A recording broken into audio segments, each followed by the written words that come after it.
begin, Steffan has introduced Llio, Laura and Steve, and you've also had the most perhaps important introduction to each of them by being in these exhibitions today.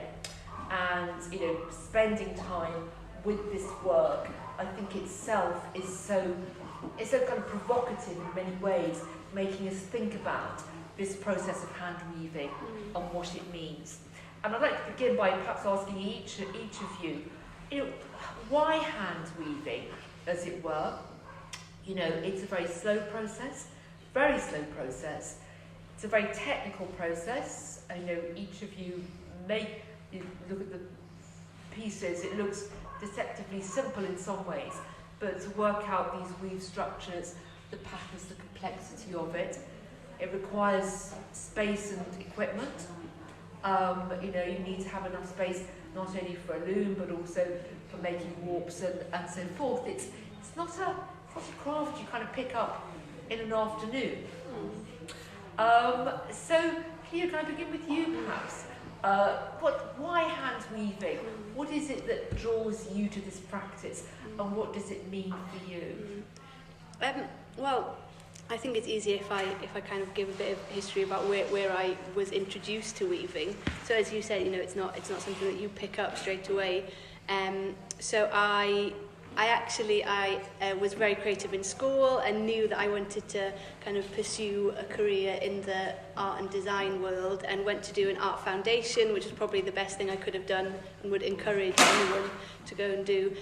But going into that art foundation course, I was interested in furniture design and product design, and thought that's what I would go on to do. But the 3D tutor suggested, well, he kindly said that I wasn't great at thinking 3D, which was quite upsetting at the time. But looking devastating, yeah. But actually, I think I've got a lot to thank him for, because he said, "Oh, you're quite good with colour. Why don't you go to the textile department?" So that happened, halfway through my foundation course, and I went on to do a textiles degree in Manchester Met.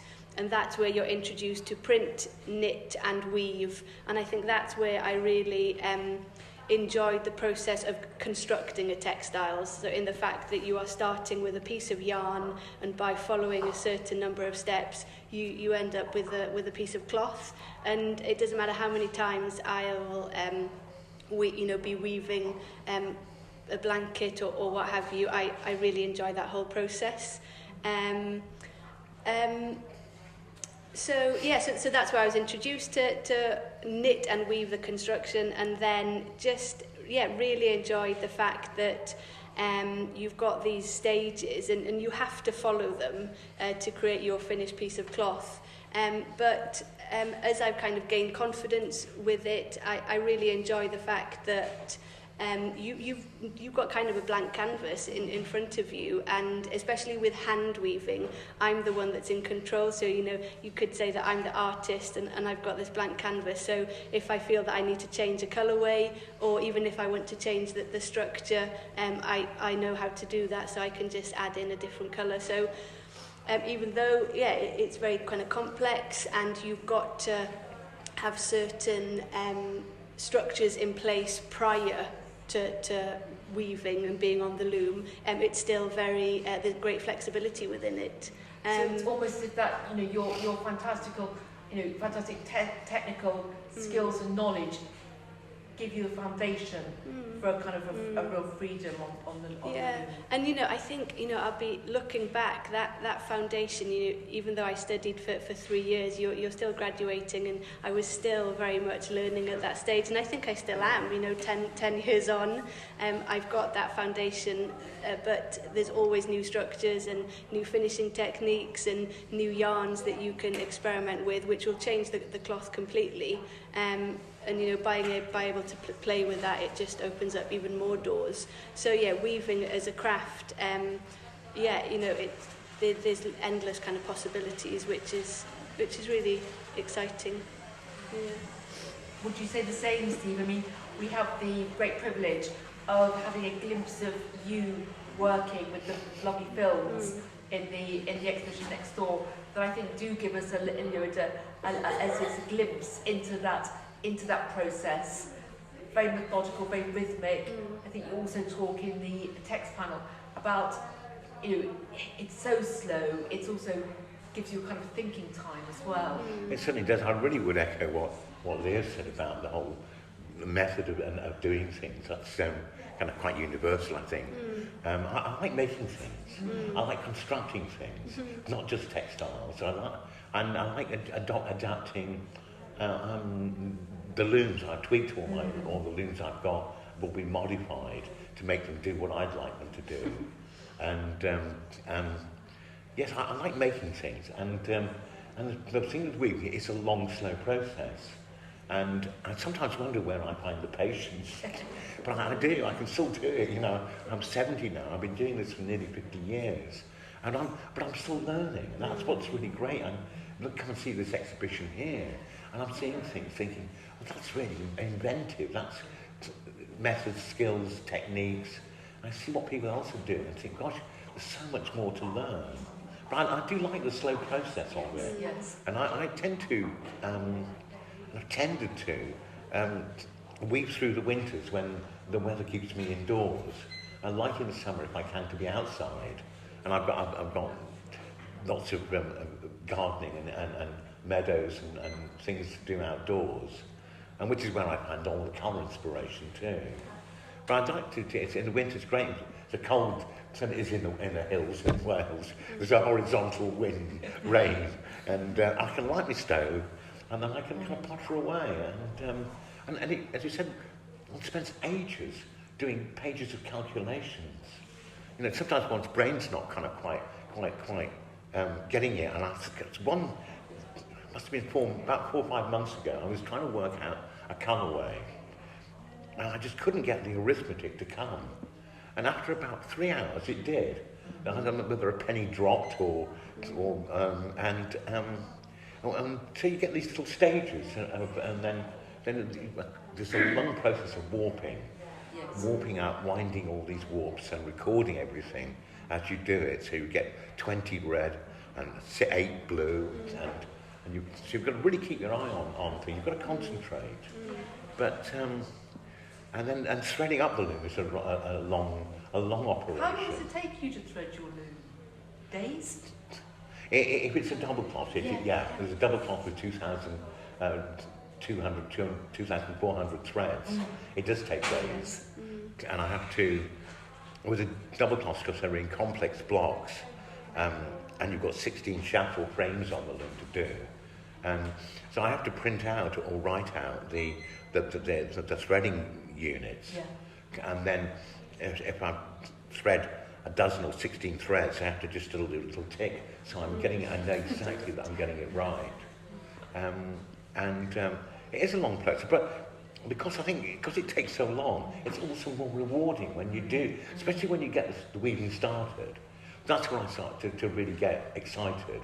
It's when I've got the shuttle, the bobbins or the perns wound and in the shuttles, so then I can get into the loom, and then the kind of like the freedom comes, then the creativity. Then it's then a vehicle to be creative. Yes. And that kind of rhythmic process is really beguiling as well. I can drift off a bit then. I can because you're working the loom and your things, and so you've got enough to keep your reactive mind occupied. So you're more reflective instincts and intuitions can kind of come through a bit too. And I and I like to listen to music too. I listen to Radio 3 while I'm weaving. I can't set the loom up or do any operation if I've got spoken word on. It just interferes with the brain patterns. But if I've got music, I can function with that. I can work alongside that. That makes sense. I'm going to come back to that notion of rhythm and how that works in a moment, if I may. But if I could ask you, Laura, would you, and I'm sure you'd echo things that both Llio and Steve have said, but I'm also, you work in many different ways as a weaver, as a curator, as a teacher. You also make multimedia pieces as well. So how does hand weaving fit into that mix of creative and kind of pedagogic practice, I suppose? I think it's at the very root of all of those different practices. And yeah, very much echo what was just sort of said then. I never planned to be a weaver, actually. It wasn't something that crossed my radar whatsoever when I was growing up, but I always knew I was going to do something creative, and I loved making things. I loved hands-on making things, and it was at the beginning of my textiles degree when I was introduced to it, and was struck by the incredible impact of seeing floor-to-ceiling shelves of yarn in the workshops when the light bulbs went on.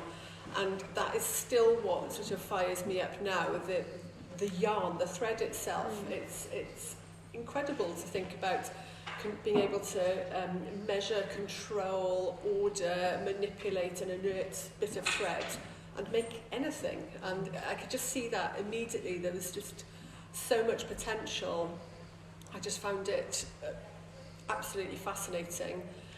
It took me a long time to get to understand the technicalities, but once that all clicked, you know, I can read any cloth now and understand how it's been made. So that's really wonderful. But yeah, as you say, teaching is something that's a really important part of my practice. And that started when I was at the Anne Sutton Foundation after doing my MA, where we had to do teaching. And I love introducing that principle to people and starting on a hand loom and watching the penny drop as to this is what happens when you lift that thread, this is what happens when you do that. It's such a critical building block of understanding. So yes, the ordering and control of threads just feeds into everything I do. And even when I'm curating, putting together a show and deciding what works to choose, it's all about a sense of balance in this very similar way to planning a cloth. We need to think about proportions and compositions, colour balances, different points of interest, and interrupting the rhythm, and it's all very similar, just scale is the difference. Yes, yeah. So picking up on some of these themes and wanted to come back to that idea of rhythm and also link that to place, because it seems to me that place is important to each of you, perhaps in slightly different ways and perhaps some overlapping ways. And Steve, I mean, you're, as you say, based very locally in the hills and in the countryside, just near here. And you've talked there about how the weaving is a rhythmic act. You know, there's different scales of rhythm. There's the rhythm of weaving every line or pick of cloth. There's the daily rhythm. You talked about the seasonal rhythm, ways of weaving is a perfect winter activity when you're less involved with the land, the management of the land that you live on. So I wonder if you could talk a little bit about the importance of place for you as a weaver in the countryside. And then I also want to ask, Llio and Laura, how that works for them, and perhaps particularly in the context of Wales as well. Yes, well, we do have a history of weaving in this part of the world. Yes, very much. We know from the museum. Yeah, and I think really I'm not hand weaving to scratch a living as people were in Victorian times. They're in pretty dreadful conditions, really dreadful conditions, and dreadful work practices. The shops that were obliged to purchase their supplies at ridiculous prices. And we're a lot more privileged these days. We have a lot of choice and a big place. Yeah, I'm kind of suppose. Certainly, since I stopped teaching at Middlesex, I'm in Wales. I'm at a town now nearly all the time.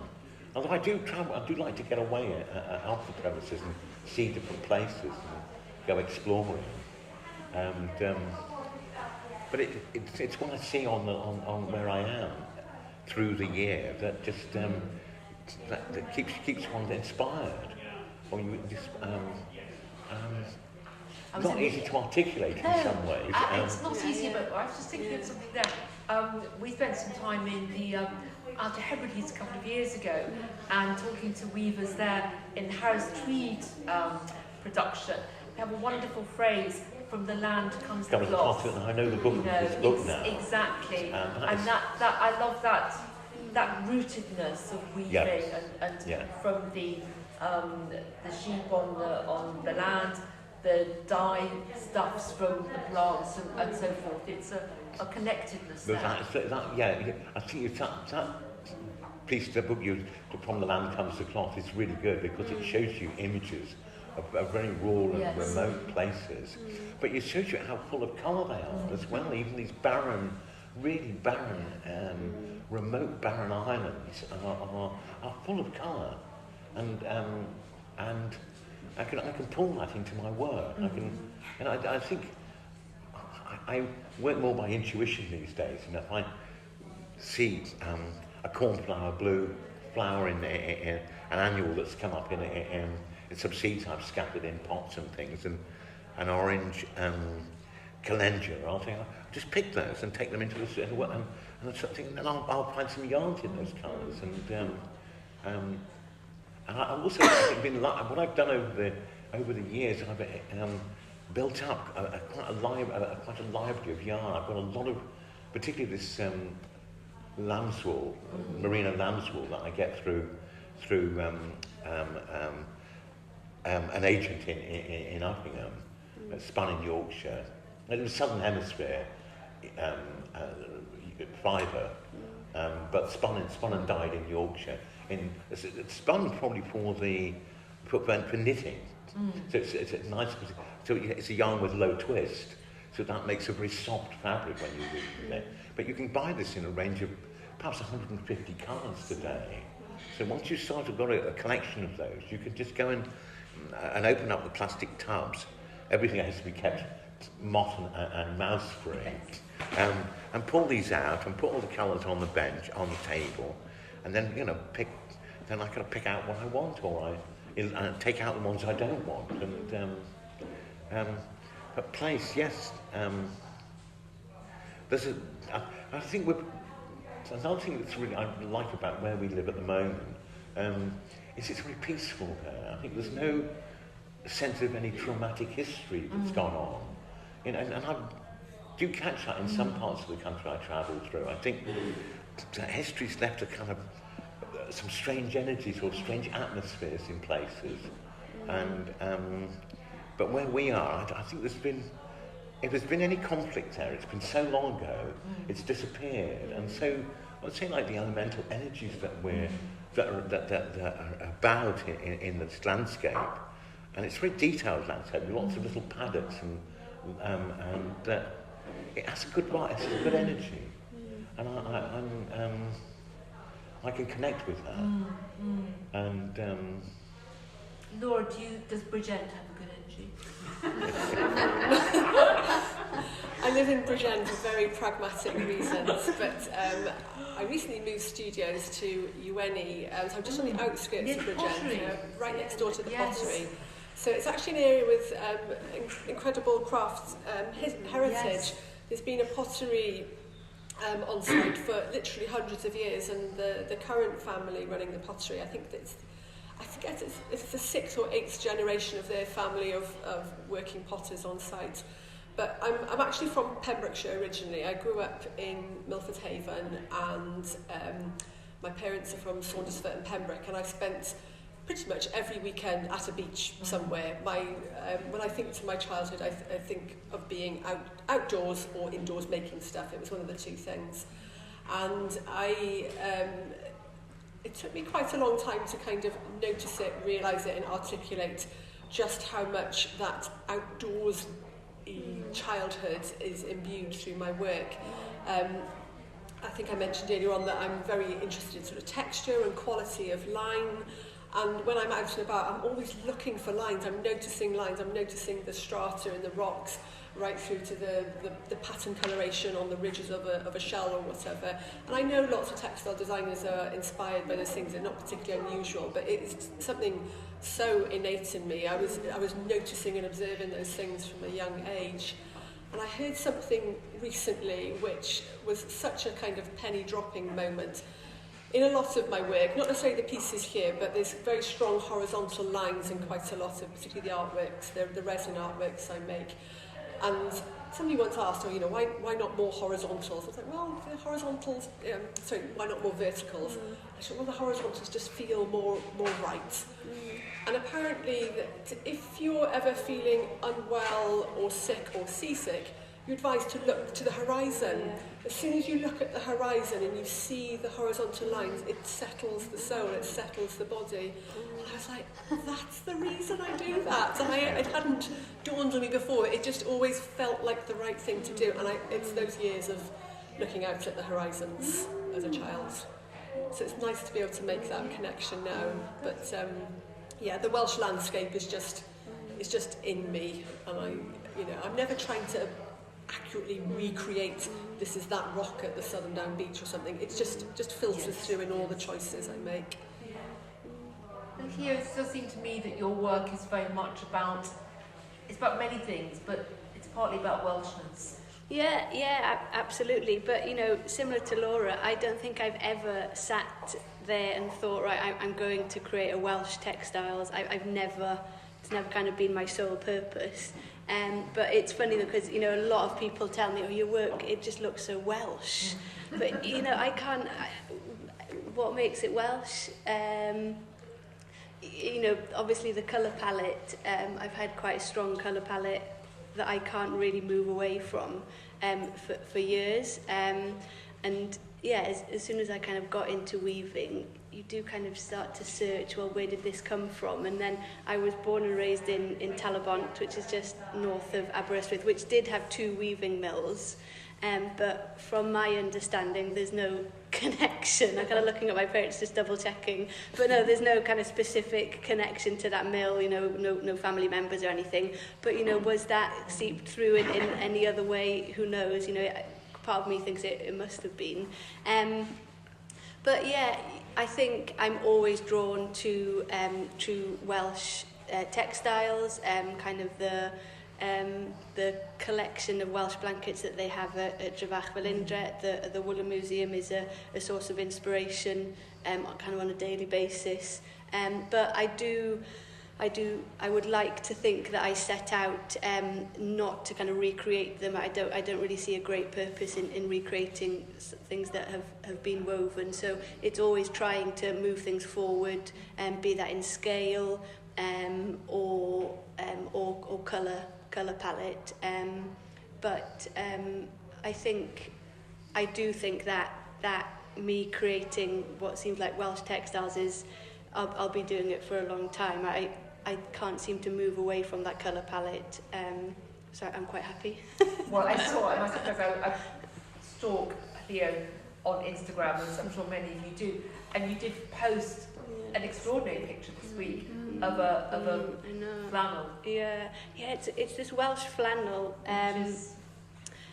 which is slightly overlooked nowadays, because we're much more familiar perhaps with blankets and so forth, because that's what we see, but the flannel of course was really at the heart of things.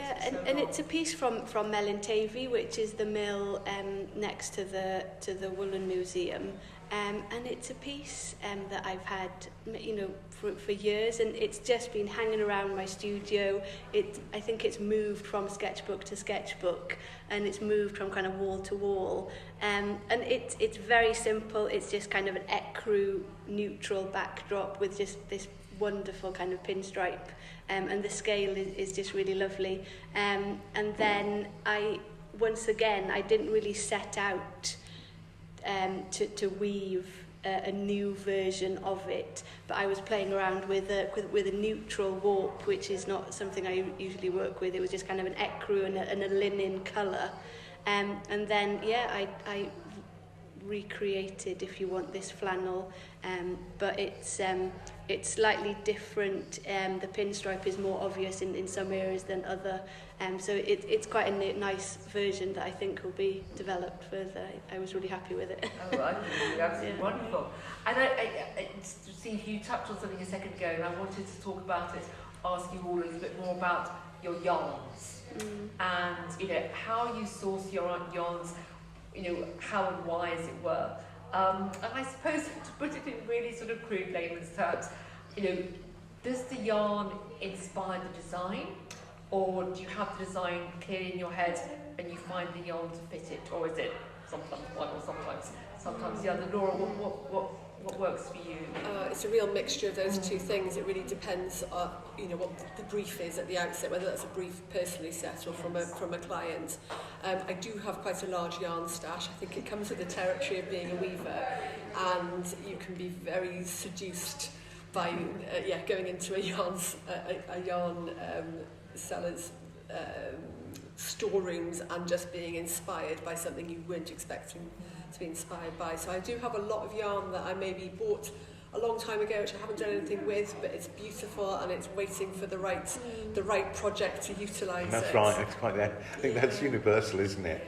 Yeah, I think it is. But it is, I think you used the word library, Steve, and I think that's it, isn't it? You don't read every book on the shelf. You buy a book, you might not read it for 10 years, but it's there and it's part of that. A kind of conversation between books, conversation between yarns. I think there's one thing I'm very conscious of these days, is that I can buy yarn from very few people these days compared with the past. Because there just aren't so many yarn sellers. The mills have gone. The mills have gone. I don't see. 30 years ago we used to be able to buy fine counts of mercerised cotton, and I've got to supply up some of this, but the yarn has gone weak over the years. I tried using it some years ago. Does it degrade? And it's degraded. And I think that's the thing is there's a very, very limited palette of yarns available today. There used to be a lot of people selling industrial leftovers, ends of runs from both knitting and weaving, particularly. I think I'm concerned of the sources of yarns are shrinking all the time. Although I think that there's one positive thing, is that you can. Some of the big mills now will let you have small quantities. There's businesses like Knoll. And you have to watch them because they don't weigh the yarn before they dispatch it. They charge you for a cone is a kilo until you weigh it and see it's not. But I have a good relationship with a business called Uppingham Yarns, and they used to sell a lot more ends of runs from industry. But I remember we used to take students from Middlesex there a couple of times a year. We used to get a small bus or a mini bus, or sometimes I would drive the mini bus. And I remember going there at one time, and the old chap, who's the father of Nick, who runs the business now, he was quite upset, and I said, what's afoot? And he said, well, all round this part of the world, Uppingham and Rockingham, and all these East Midlands villages, he said that there were all these little knitting plants who were knitting for Marks and Sparks. And he said, what's happened is they've all upped and gone to Romania. And he said, so it's just wiped out. All that production has gone. He said, it's not gone far. He said, they can get the stuff back, the knitwear.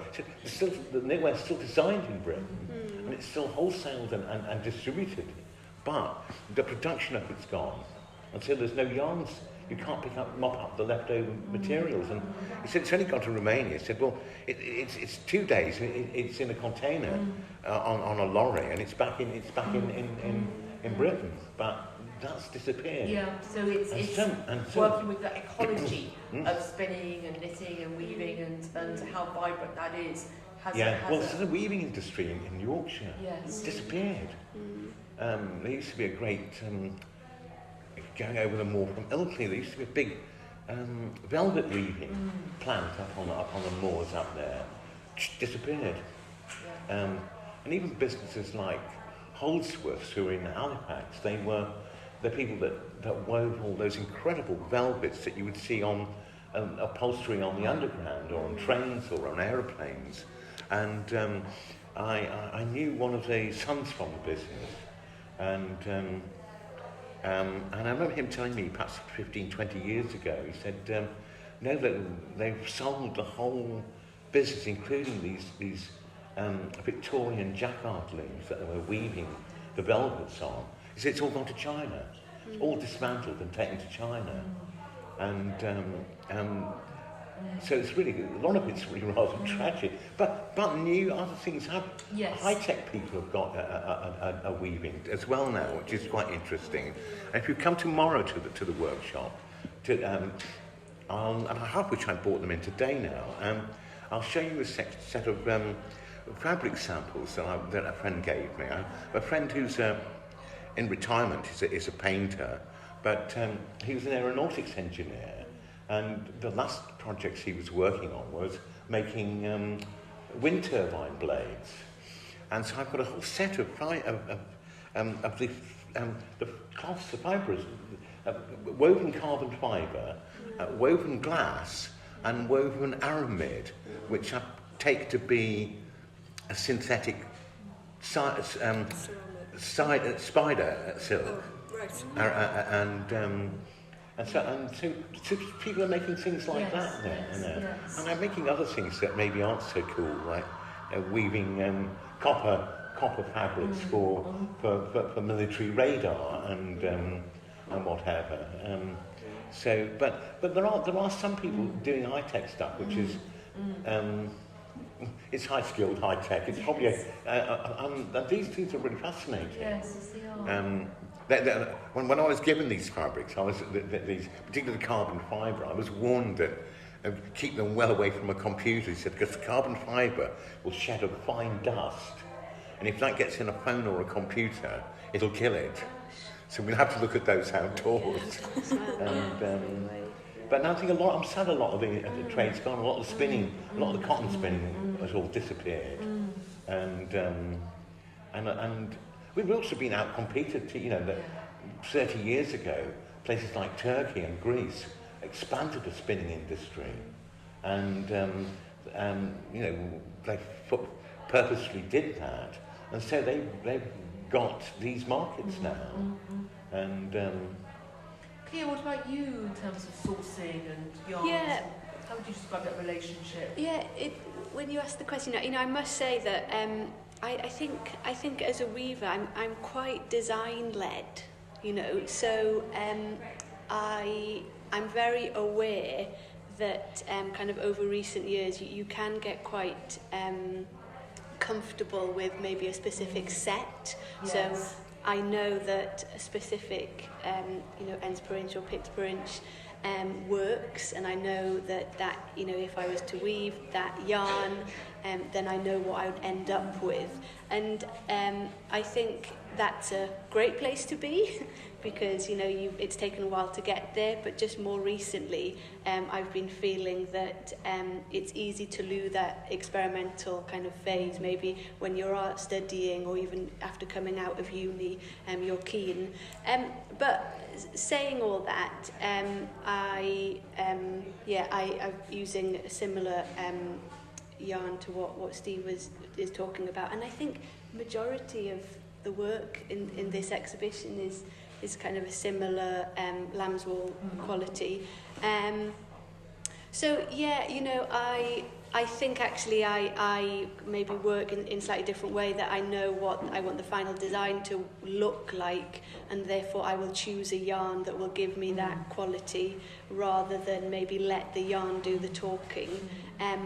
However, I think it's really interesting when you do see, especially Laura's felted piece. I think that's really exciting, and even that piece in the middle, it really is kind of a heavy weight, which is really quite nice to see. So if I kind of announce out loud that I'm going to be more experimental, then I'll have to stick to my word. You're expecting to find this up. I think we've already got some there. Maybe give me about 10 years, maybe. I'll be okay. That's so interesting. I'd like to pick up on some things that I think, again, we've sort of almost hinted at. You talked a bit about this morning, Laura, as well, the relationship between hand weaving in the studio and weaving on a, choose my words carefully here, sort of larger scale in the mills. So particularly here in Wales, Llantarnam Grange, Rock Mill, these mills, and some of the work here. So obviously we've got the work from Llantarnam, but Eleanor and other people have their work woven at a larger scale. So Laura, perhaps starting with you, if I may this time, sort of how does that relationship work, you know, between the studio and the mill? We're not talking about big factories, but we're talking about being able to produce to larger quantities, I suppose, and a larger scale sometimes. So for the individual weave designer, it's obviously in the first instance really important to understand, if you're wanting to go into batch production, what your practical and technical constraints are, because it's all very good designing something extraordinary on the hand loom. If that's not commercially manufacturable, you are stuck then. So there needs to be sort of a lot of in tandem thinking and understanding going on, hence weavers have an awful lot to think about and work with.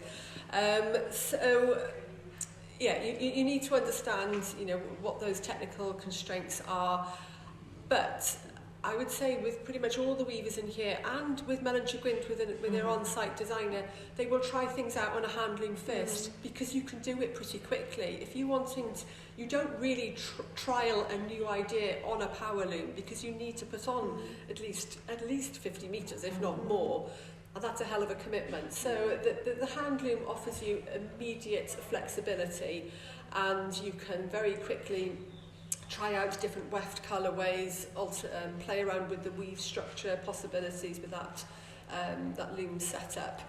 And then it just gives you that confidence of, here is the sample woven at this set, understanding the mill constraints. You know you can then put it into production. So if it's an individual, you know, graduate weave designer wanting to go for the first time to a mill, it's really important that they can talk with a degree of authority and say, yeah, I know that this is producible. It's woven on the right number of shafts, and, you know, taking into account the weft possibilities. So it's a really important, mutually beneficial relationship. And say the mill can then see the sample and say, yeah, we can do that.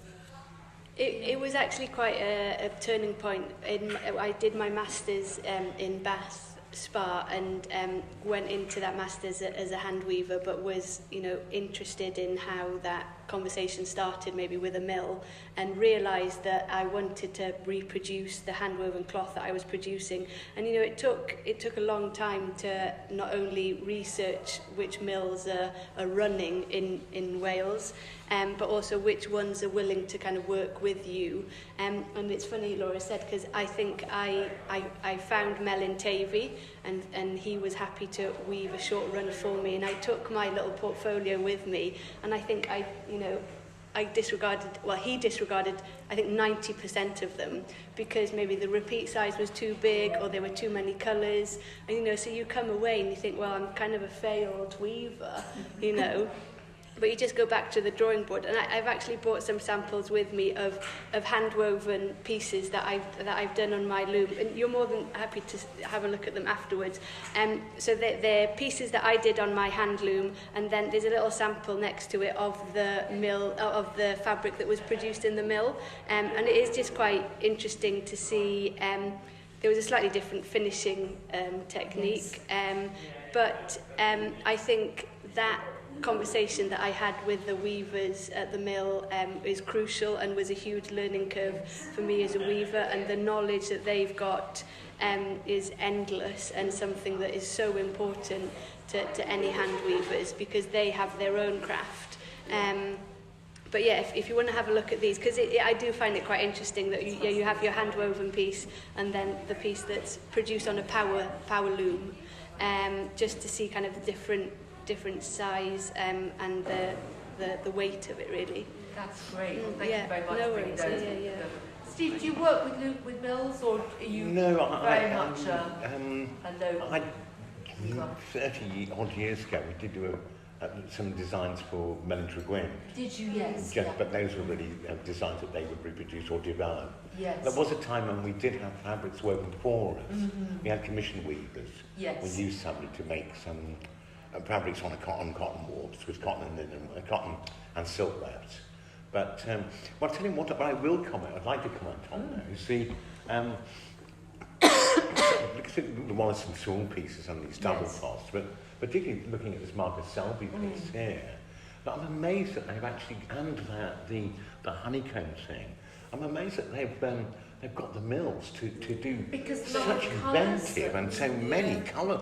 It's Wallace Huel, and they developed a very good working relationship with that mill at the outset. And yes, to sort of knowledgeable weavers, you think, oh gosh, how did you get away with all of those colours? How did you get away? There's repeats. There seems to be no repeats on Exactly. On here. So presumably somebody's had to sit at the loom and stop the thing and change the colours. I think what's probably the first thing to sort of take into account is the warping, because normally in a mill, when you're making a warp, your vertical threads, they have what's called a creel, where they have sort of say 50 cones of yarn, and you're taking one thread from each of those colours to create your stripe. So often there's a creeling restriction where they might say, we want that stripe to repeat every 4 inches or 10 inches, whatever it may be. But there's very often that's not the case with a lot of the Wallace seals. So obviously they've worked with the mill, and they're happy to do a lot more stopping and starting just with the warping in the first place, and to re-thread the creel. I think also can see, I guess, that with some of the, particularly with the jacquard pieces, they've obviously got electronic jacquards. Yeah. When we punch the cards, these will be all electronic. And presumably, you could have the same thing with. It's the same thing with these Wallace and Seal pieces. That if they've got an electronic dobby, it's easy enough to program in 1,000 or 2,000 picks. Whereas if you've got to make, as with say the Mellon Gwent double cloths, they'll be made with lags, with metal. The metal lags, which will be washers, either thin or small or large, and there'll still be, for some of those patterns, those pattern chains will be from 250 to 350 picks long, so there'll be enormous chains to make. But if you've got electronics if you can program an electronic dobby on an electronic jacquard, things are that's a useful thing. You've got fantastic potential, but as you're saying, you also have to have an extraordinary relationship of kind of mutual respect and trust. Absolutely, yeah. Wallace Huel, what they're doing is unusual. It isn't one of the mills kind of phrase at all. But they're very much taking advantage of contemporary electronic facilities in the mills. Even just 20 years ago, you wouldn't be able to get away with thousands of ends in a repeat, but as the program's improved, then that's given them more scope to then go into creating these almost non-repeating weft colour arrangements as well. And I suppose also just the sort of kind of crude fact is, they are incredibly successful. And I think, as I say, have a great market. They're within a larger mill, but they've actually got their own mill manager, their own staff working in the mill. I don't know how many looms they have just for their own work, but they are producing on a large scale now. But as I say, they're doing it with a sort of hand weaver's mind of doing, producing so many different designs. Each year they're launching, new colourways and what have you. That is all works out on the hand looms in the studio to start with. Yeah, well, I think what's enabled me to be a lot freer and with scale and things is I've got one of these electronic dobbies. Okay. So I've got this computer dobby. They call it computer dobby, and so with quite simple software, you can make long pattern chains, or you can swap between pattern chains. I've done some wet brocades which are out in the back room, and so these are little motifs which are 3 weft colours. You've got a ground weave, and then you've got one or two pattern or motif shuttles going, and you can program these into the computer, and so the pattern chains might be 140 picks in repeat, but I can make 10 of these, and I don't necessarily chain them together because I don't want to use them in predictable sequences, but I can pick them. I can get one on the computer, and weaving within. It takes probably 30 seconds to change the pattern thing, but that gives you an enormous freedom. That's an extraordinary ability to. If you've got to work with lags and pegs, you become a think after a while, once you finish college, you become loath to change the pattern thing. Yeah. You've got to get into the machine, cut the ties out, click the next chain in, and adjust it so it's at the right start bit. Yeah. And with computer, it's just all instant, or semi-instant, you know. Yes. And also, it's really easy to modify things, especially if you're So if you want to tweak something. Yeah, I try to make a little motif, Yes. little floral motif, and I can sketch it out onto graph paper, put it on to separate the colours out, put it on the computer, try it, and if it's not quite right, I can tweak it really quickly, Yeah. and then Nice. try and then test weave it again. Yes. And so yeah, So the the technology electronics. really sort of extends and sort of enables this. We're talking about this very It kind gives of you- slow process, very Yes. grounded process. But the technology can also But it gives you a chance work- to do things that extend it. that are just so slow if you were Yeah, changing yeah. chains all the time. Yeah. And I've even had some double cloths that I've worked out in the back, and with those you can put borders on. Well, you could put borders onto mill woven things quite easily, but to put the border at the beginning and the end of the piece means a whole new pattern chain has to go in. So if you're working with which we've got the software, you can program those in, and so you just load that up, weave it, and then you load something else up and weave that, and so there's a lot of freedom that comes out of that, a lot of freedom really. Yes, yeah. I'd like to open the conversation up, if I may. Does anybody have any questions or observations they'd like to put to any or all of us? Yes, please. Can I take my mask? Yes, do. If anyone's comfortable with that, you ask When questions. you were going around, Laura, and you came to the very last piece, Yeah. you described it as a work of art Yeah. Well, rather than craft. And I suppose my question is a pretty obvious one: am I looking at art? Am I looking at craft? I Or know. does it really not matter?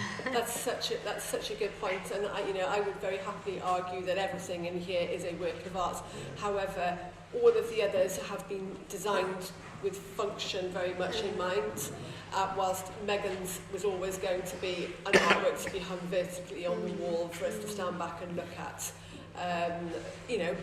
Of course you could drape it on the bed as well, but there was a different starting point from her perspective. Do you think then that it's hand woven and like the picture you've got over there, which are knit, does that lend itself to the description of that's a piece of art? Thank you. Whereas the others are sort of commercial. Yeah. I don't know. I mean, No, I'm yeah. not a weaver. I just look at it. I think Yeah. art. I suppose we all have our own personal ideas of what constitutes an artwork or not, and many of the pieces in the exhibition are part of a continuing run and will be produced in multiple and time again. And does something that's produced in multiple no longer become an artwork? I would argue not. It's just different it's different approaches, methodologies, intentions of the maker as well. You know, if a maker says that this is an artwork to be looked at in this way, then it is an artwork because that is how it is being made. Yeah. You all buy prints, don't you? Exactly, yeah. And I mean, I was thinking exactly those similar sort of things about the idea of what happens when we hang a blanket in a kind of white wood gallery. Is it different from the blanket that you have on your bed? And of course, one of the paradoxes of these exhibitions is actually we all want to touch. Oh, I know. We want to feel the weight of Maria's blanket over our shoulders. You want to put it around you, You know, definitely. It's tantalising, isn't it? Yeah, and I must say, when I was hanging the show at Llantarnam Grange, I was doing that. They just invite it. But it is an absolute joy to look at these blankets in a different way, because 99% of the time we look at them flat on the bed or on the back of the sofa. We're kind of usually looking down at them, or we may wrap ourselves in that. We rarely get the chance to unfurl these large pieces of cloth and stand back from them, and it is. I found it a really joyful experience being able to do that, and the impact is quite different. I think it's absolutely true, and similarly with your show next door, it's lovely to have the pieces hanging so we can see both sides of them as well. Yeah. And to be able to walk in and out of them is a really different kind of physical experience in here. And we were looking at all of these things from multiple angles and different relationships between the pieces of work. It's really exciting. It's very immersive, although it's kind of don't touch, it's immersive at the same time, which is a pretty good balance, I guess. Yeah. Anybody else like to? Yes, please. It's a question for all of you. What attracted you to weaving blankets? Did we hear that? What attracted you to weaving blankets?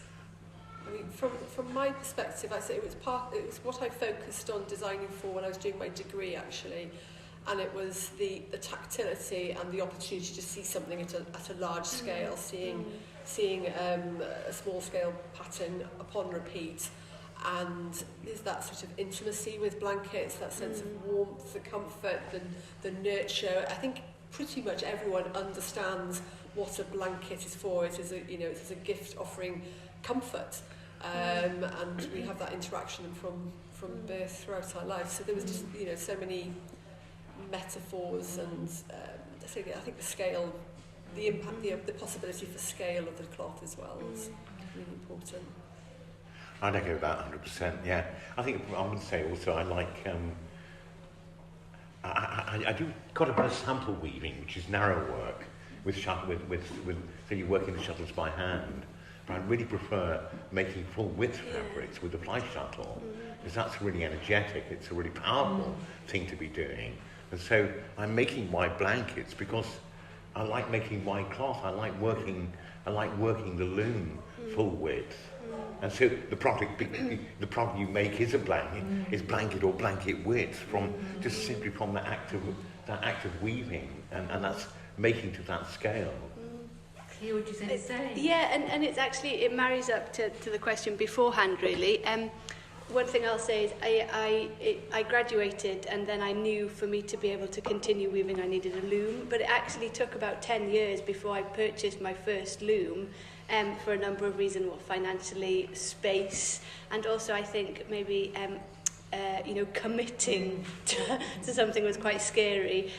But however, because I'd been looking and thinking for so long, the loom I did purchase is a 60-inch wide loom, which allows me to do, 1.5 metre wide pieces.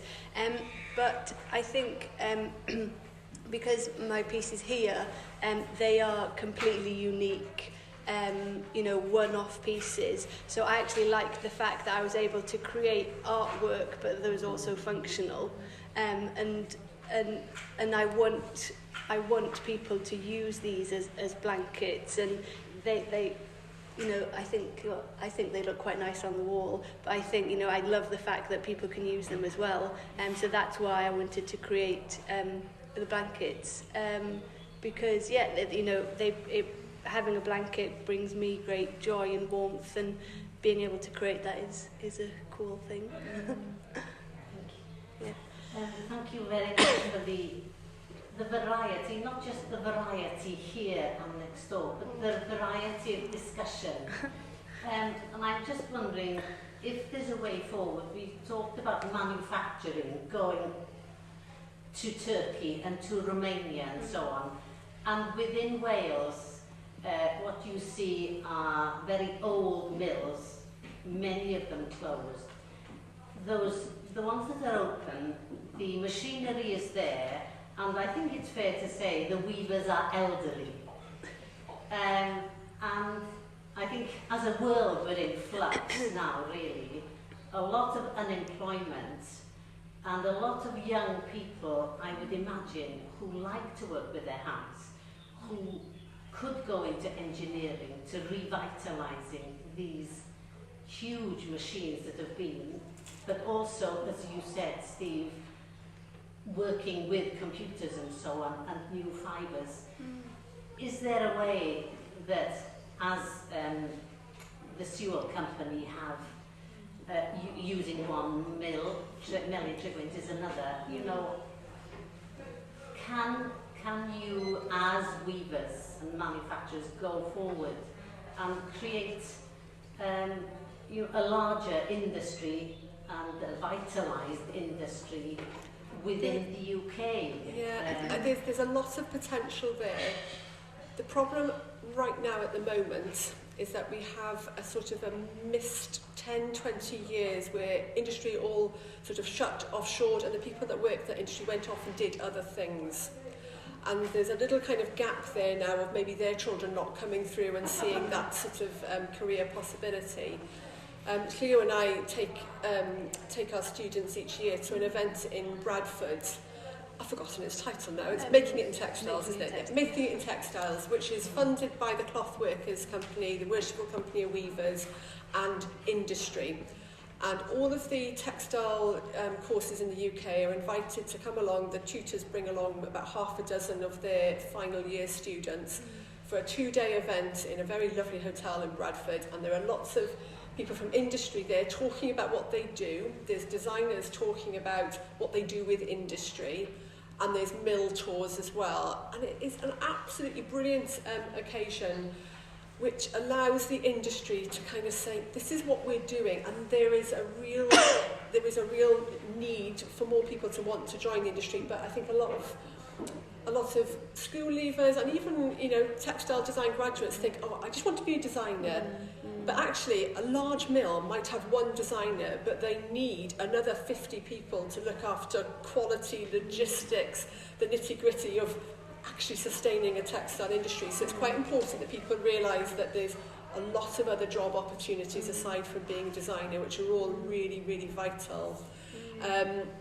But even before that stage, it's about encouraging those in school, or giving them the opportunity, as I've sort of tried to do today, with a needle and thread, to understand that you can make stuff, you can do stuff with thread, and this is a possible career avenue. Because, you know, it's been very difficult getting the fashion and textiles apprenticeships things established in Wales, because there just weren't many people wanting to apply for them in the first place. So I'd say industry is asking for it. We just need the youngsters and what have you are wanting to pursue that as a career opportunity, and we just, as educators and industry, need to let people know about those possibilities. Do you want to add anything, Llio? Well, you know, I don't know, but Laura and I, we're both lecturers at Carmarthen School of Art, so, you know, we have, and we work on the textiles programme there, but, you know, that is the only constructed textiles degree programme within Wales. So, you know... how many students on the undergrad course each year do you have? On average each year, maybe about 10. It's a small course. Yeah. But it's not easy to recruit to, because people aren't getting the exposure to it in schools. You know, there's a real...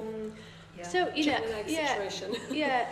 But, you know, a part of our job is to not only take them to that great conference, but also to take them to Melin Trigwynt, Melin Teifi, Treforw, and further afield.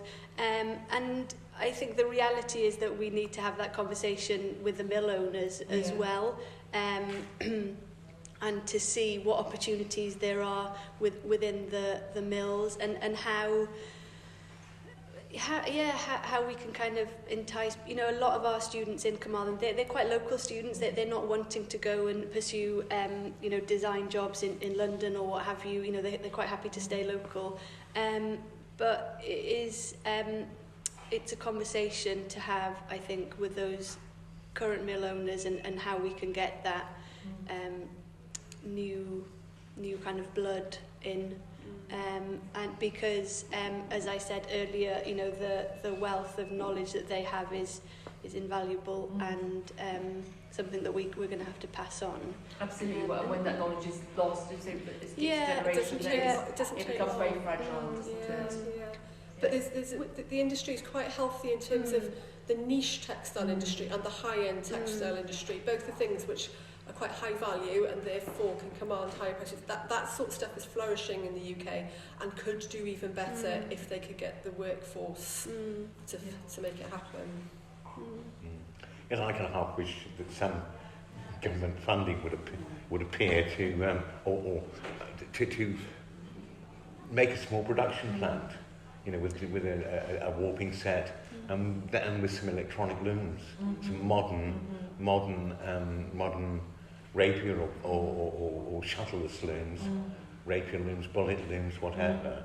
but with some electronic jacquards and electronic dobbies, so one could do a lot of techniques, but you need funding and you need all the skill. Yes, you do need a whole set of mill skills. Yes, exactly. I think these little. When I first started weaving in the early 70s, there were a lot of little small plants around Wales, and somebody said to me once, there's a character up at up above Drefarch up at Cwm Pen Grimes, little mill up there, a chap called Arthur Morris Jones, in Melindol Werth. Do you know Arthur? Or he said to me, well, we need, if you've got a successful little mill, you need a good designer, you need a really good loom technician, and you need a good salesperson. You need those three things, and that's just really at the basic level. Of course, you've got to do admin and everything else, but and those are probably not easy to do. It's one of the things you need good people in sales. That's probably really the vital thing. And I think that's why things like Military Gwent have managed to keep moving forward. They 30 years ago, they were going to the really good international design fairs. They're going to Intex and showing their work and selling their work into an international market. And all that's doable today still. I'm presuming they still do some of that. But it's you need a whole set of skills and capital. And the vision as well. The vision, and that's right, the confidence that people want to buy it. I'm conscious of the time. If there's only one last question, we just about have time for that. But maybe we've all given ourselves so much to think about and so much provocation and inspiration. Maybe it's enough. I think so. So I'd simply like to thank Laura, Llio, and Steve for being so thoughtful and responsive in this conversation, but also for your fantastic kind of creativity and generosity in making these exhibitions and giving us all such a great time. So thank you very much. Thank you for leading this and opening on the door and opening it a little bit. It was an easy door to open, I think. So no great skill on my part. Thank you. Thank you all very much.